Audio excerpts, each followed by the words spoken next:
The cancellation of the Indus Water Treaty would not have any significant practical effect on Pakistan for several reasons. India lacks the infrastructure to restore, divert, or effectively utilize the waters of the western rivers, Indus, Jhelum, and Chenab, that are allocated to Pakistan under the treaty. While India is permitted limited use for irrigation and hydroelectric projects, it has historically underutilized these capacities due to technical, economic, and environmental constraints.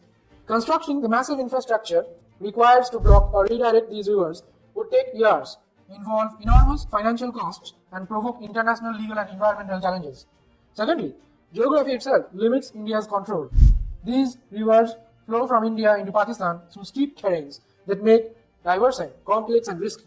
Moreover, any attempt to restrict water flow could invite severe diplomatic backlash from global powers and multilateral institutions like the World Bank, which brokered the treaty. It would also risk alienating China, which controls parts of the upper Indus basin and has stakes in the Pakistan's infrastructure via the China-Pakistan Economic Corridor. From a legal perspective, unilateral abrogation would weaken India's credibility in international agreements and could trigger disputes at international forums.